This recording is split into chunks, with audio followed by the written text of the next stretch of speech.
I thought I would be nervous, but I'm not, because Jesus is giving me a strength to speak.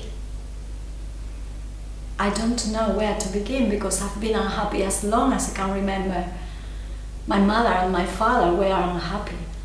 I think my grandparents were unhappy too. My father was a violent man.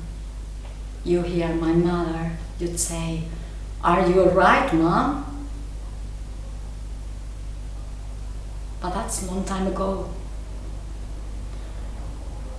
I wasn't very lucky in my marriage, so after that I was on my own, except I had my little girl. Some of you knew her, but for those of you who didn't, she couldn't see. I thought at first that was why she couldn't learn things, but it turned out to be in her head as well. But I taught her to walk.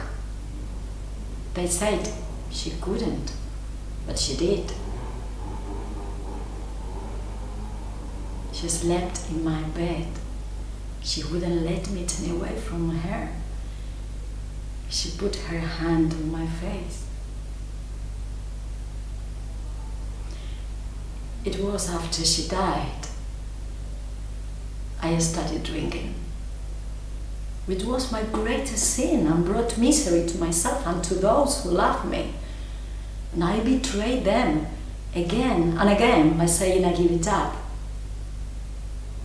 But the drink would have me hide in a little way.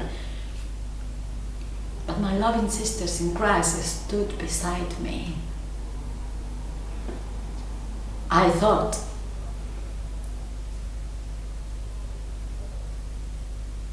if Jesus would save me, he'll give me a sign. Because I couldn't believe he really would want someone as terrible as me.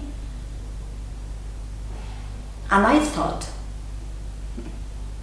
if I hear today two words together, one beginning with M from Margaret, my name, and one with T for Jesus, close together, then I know how close I am to him. And that very afternoon I was at Mary's house and her little boy was having his tea and he said, "More jam, Mom." And that was how close Jesus was to me, right inside my heart.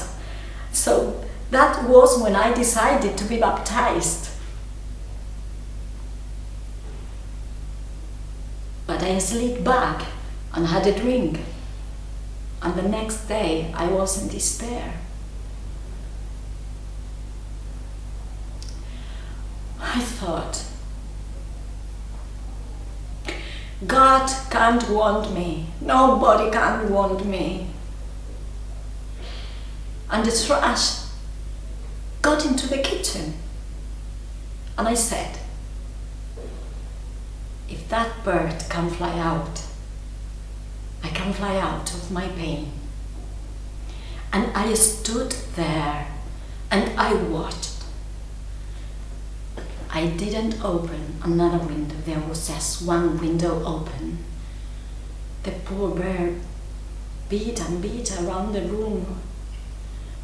My tears was running down my face. And at last, it found the window and went straight out into the air. I cried tears of joy because I knew Jesus would save me. And I went to Malcolm and said, "Baptize me now because I'm ready.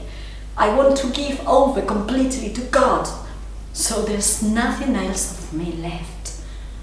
And then the pain will be gone and I'll be saved."